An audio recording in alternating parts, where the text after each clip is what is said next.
of all for this movement, honestly. I think it keeps brands more honest, and it's just interesting because that was a painful watch. That was a painful watch? What? Yes. Are you serious?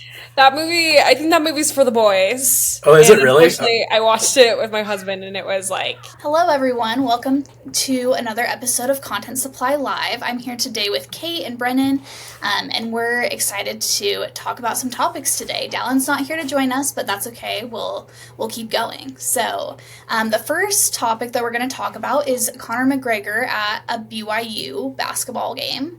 A regular season game in January, kind of odd. So we'll talk a little bit about that. We'll also talk about the rise of de-influencing and whether that's hurting brands. And then we'll also talk about the Super Bowl marketing wars and who is winning the hype. And a little bit about how much those ads are costing brands in general for like a 30-second ad. All right, so we'll start with Conor McGregor at the BYU game. So just a little context, Conor McGregor made an unexpected appearance at the BYU versus Baylor basketball game last night. We're recording today on January 29th, so it was just last night, the 28th. And this has really got social media buzzing, especially in the X world. This UFC superstar, known for his personality, isn't someone that you would typically expect to be at a Utah basketball game. So it really got a lot of people buzzing about it. He is the spokesperson now for Bucked Up Energy that is based in Orem, Utah, which is right down the street from Provo.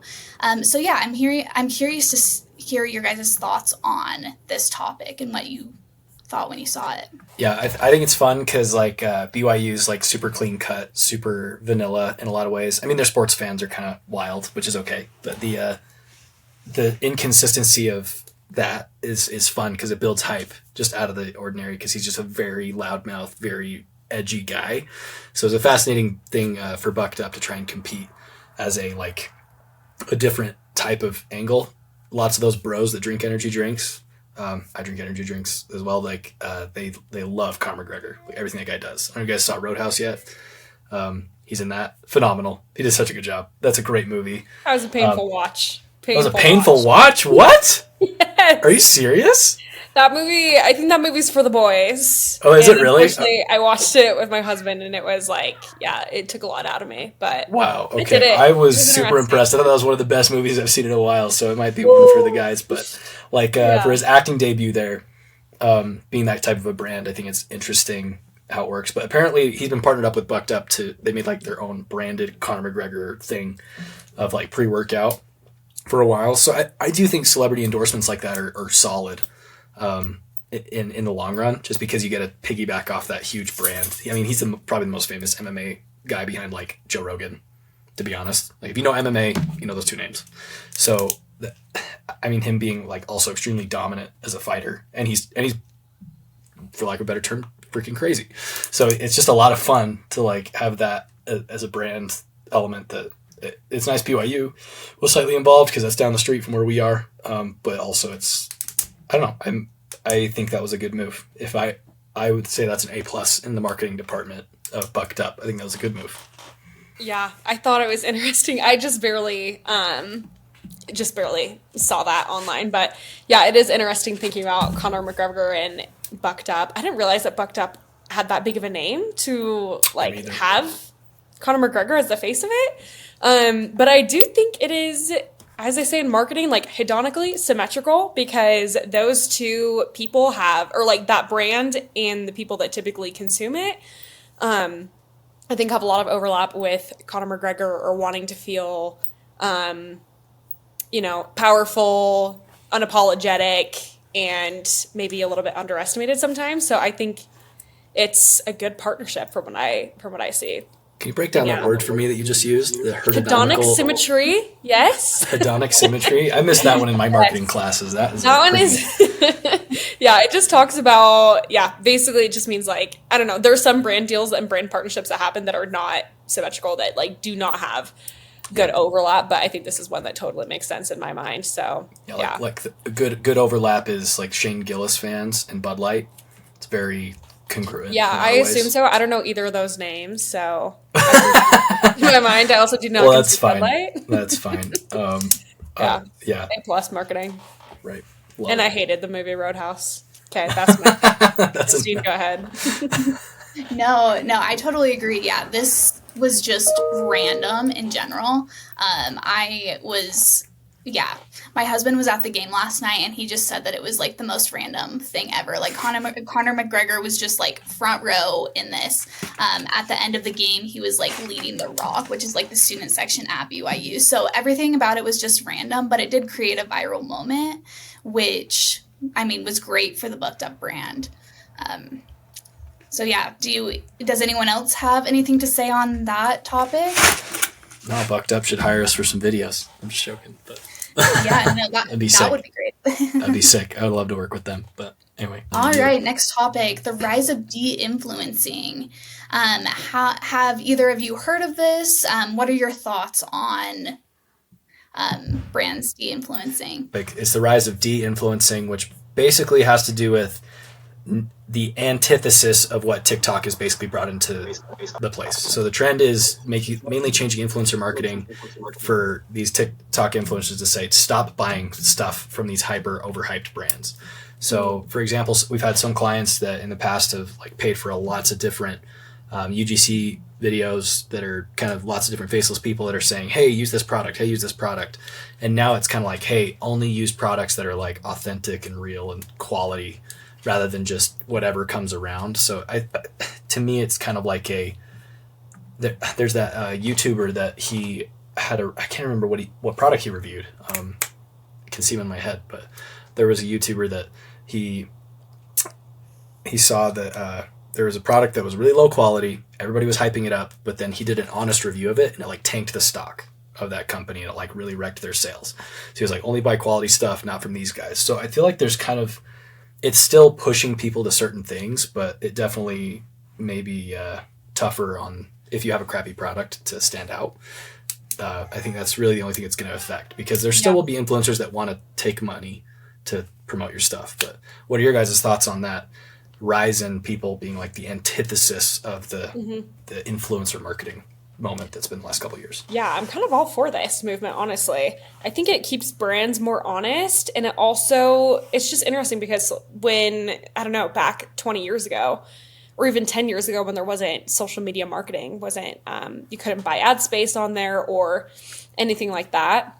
That was really what marketing was just paid ads. And so now that we have social media and especially TikTok, where things seem to be a little bit more candid and honest, I think it really forces brands to make sure that their products are quality and that they choose influencers that genuinely back this up. So I like this movement. And I think it also maybe fights overconsumption a little bit with other people that are posting more like Shein or Temu hauls that obviously are not the best quality. I think it's good that we sometimes de-influence those brands that don't always have the best ethics surrounding them. So I'm all for it. Yeah, no, I agree. I think the rise of like TikTok shop and like Instagram shop, this has helped a lot, especially like in the influencer like scheme of things. Because if you like this influencer and they're promoting like, let's just say like Premier Protein or something like that, that's a really big one, or like Simple Eats, then you're more inclined to purchase that product if you like that influencer. But if you don't like the influencer or the person, or haven't heard of the person that's influencing this specific item, you're less likely to buy it. I know that at least I am. Or if there's not a lot of comments or a lot of reviews on the specific product, I'm less inclined to purchase it, or I'm more inclined to like go to other sources to buy it where they might have more reviews, like Amazon. For example, I purchased something on TikTok Shop probably 2 months ago. My car is like a 2012 Ford Fusion, so it doesn't have Apple CarPlay in it, and that was like the biggest thing for me. I was like, I want a new car, but not because I want a new car, just because I want Apple CarPlay in my car. So what I did is I went on TikTok Shop, and because I was just talking about this topic, of course, like all these ads came up. And there was an ad for Apple CarPlay that you could just stick on your dash, and then you could connect it to Bluetooth. And I thought this was really cool. And it was only like $30. I didn't necessarily know the person that was like promoting this product.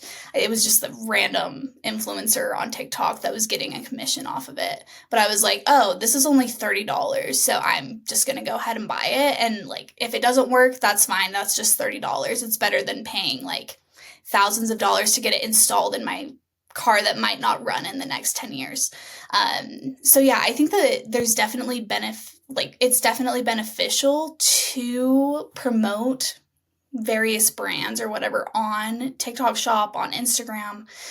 But you also have to think about like who the person that's promoting this brand is, and whether the product is going to work. And I think that's where the de-influencing comes in a little bit.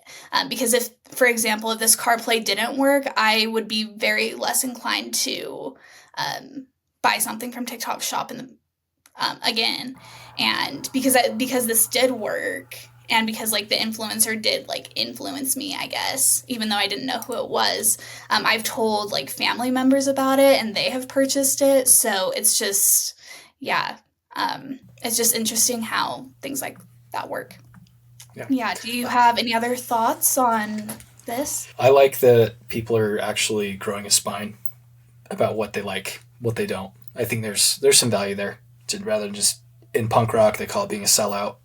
You know, like you're just selling out just for the purpose of it. I think that there's an old Who album cover by the band The Who, and it's like Heinz beans or something like that on the album cover. And it's like about selling out. It doesn't matter what the product is. They're just, they're giving me money, so I'll just say whatever. But to actually like have some integrity to your brand, I think that's valuable for influencers. So something to learn from, and also something for if you're going to have a good product, it's going to work. Like you said, Justine, like it worked for you, and it's word of mouth advertising from then on. So it's good. All right, next topic. So we're going to talk about the Super Bowl marketing wars. The Super Bowl's coming up. It's in like the next, week and a half, 10 days. So brands are getting ready for the Super Bowl, for their Super Bowl ads. The Super Bowl is the number one watched sporting event all year. I know, for example, I love watching the Super Bowl every year. I'm an avid football watcher in general. I watch football every Sunday. But the Super Bowl is definitely like top of my list, and then top of everybody's list too. So what do you guys think about Super Bowl ads? Are they beneficial?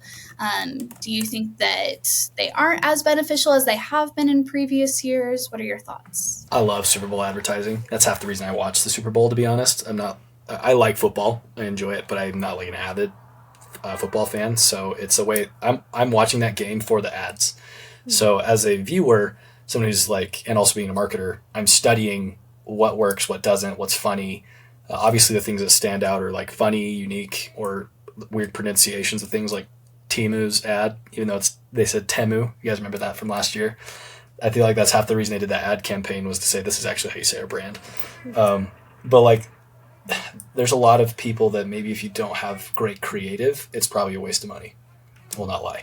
But I'm running some data on comparing for 120 million people watching your ad for a 30-second spot, what the price difference is compared to like a YouTube ad. So give me a second to find that data. Kate, let's get your reaction, and then I'll follow up with what I find there. Mm-hmm. Yeah, I'm also a big fan of the ads. I watch for those as well, and also the Taylor Swift cameos that they've been recently putting in there. I think it's so fun. So I'll definitely be watching this year for that reason only.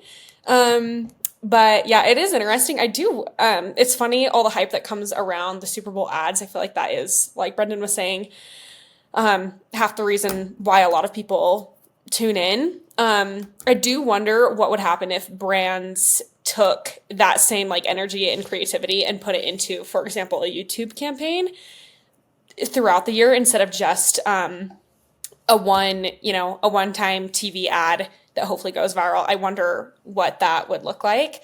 But it is funny now that we have like social media, because now those ads get played over and over and over again. Like you'll see it on your For You page and not necessarily see it once and then have to like search it up in YouTube later. So I really think that the ads that will do the best are ones that are creative, funny, and take things in like a lighthearted way. And yeah, just like something that it's unexpected. I'm also not a huge fan of like the celebrity. I don't know, a lot of Super Bowl ads include like celebrity endorsements, which I think can be fun, but I honestly think that money can be better spent in just like more creative and out-of-pocket writing. I think that creates the same amount of success than just like a random celebrity endorsement. So those are my thoughts. Yeah. I was looking on LinkedIn today, and this was one of the top topics. And it said Super Bowl ads hit $8 million for a 30-second time slot in the Super Bowl. And to me, that number is just insane. Like $8 million for 30 seconds of your brand. Of course, there's millions and millions of people watching the Super Bowl. There's lots of eyes on your brand. But I feel like there's other ways to get eyes on your brand when you aren't spending $8 million on that. And I'm sure that, Brendan, you'll hit on that a little bit with the YouTube numbers. Yeah. So I didn't know if I was muted. Yeah. So as I'm doing more research, I actually was shocked at the expense difference between trying to reach 123 million people on YouTube. ChatGPT is giving me like, oh, it only costs like 11 to 50 cents per view. And it was saying like, this is also saying the cost a CPM of, which is like 1,000 views, can be anywhere from like 50 cents to 11 cents, but that's not really true. I would say the per view and impression of average YouTube costing is 10 to 30 cents per impression. And for the Super Bowl, it's around like 6 to 7 cents per impression. If we need to fix some of the math there, I'm sure people will crucify me in the comments on that. But basically, advertising on YouTube to reach 123 million people will cost almost double to get that many views on a Super Bowl ad. And you're pissing people off in the YouTube video where they're trying to skip and get past the thing, which Super Bowl, like I bet 30 to 40 million of those people are just there to watch your shit. So it's like, what's better, what's worse? If you broke that over the time, like Kate was saying, and you're running a YouTube ad on a regular basis, obviously you're going to get more impressions and more conversions. This is just a one-time thing, one day, this moment. But if your creative's baller, that's like cements your brand for years. So on a cash value, face value, it's cheap, to be honest. So you see, like if you really look at it, 8 million, 123 million views, erase the zeros. That's not a bad bet, to be honest. But how many of those people are going to convert into something? You can't track it. That's the negative. Except for that one ad last year that was like a QR code on the screen. I don't know if you guys saw that. It was like a moving thing. Oh, I did see that. Do you remember the brand? I don't. Yeah, so that's a great example. Like there was an ad, like Super Bowl ad with QR code. Let me look that up real quick. QR code. Yeah, because I remember that too, and I just thought, I don't know. I just thought that my TV was glitching or something because it was just the QR code that was. It was Coinbase. Oh shoot. Okay. It's one of the crypto things that I think was not good. So anyway, good idea for marketing, bad company, but that type of thing, like that's the only ad that probably is tracked direct like stuff from. Maybe Temu had a QR code at the end of one of their things too. I can't remember, but unless you're doing that on a Super Bowl ad, you know exactly the data on a YouTube ad. So that's your comparables. It's like double to pay for the views on YouTube, but you can track it verbatim. Like this many people saw it, this many people clicked. You can't do that on a Super Bowl ad, but it's cheap to get a lot of viewership really quickly. So that's my soapbox, but I like Super Bowl ads. I think it's still value there. As a creative, I think it's a great award opportunity for a lot of agencies, and I hope someday we get a play in that space. I think it'd be fun. Yeah, that would be. We'll look out for our ad during the Super Bowl. It's gonna be in there. Content Supply Co. Yeah, you'll see it. We're working on it. All right. Do we have anything else to discuss? Any other comments on this? No, just go fight win to whoever wins. I don't even know who's in the final, so it's going to be fun. Go ads. That's what I'm going to say. Yeah, go ads. All right. Well, that's today's episode on Content Supply Live. Do you agree with the topics that we discussed? Do you agree with our comments? Drop us something in the comments. Let us know where we went wrong, and we'll talk to you next time.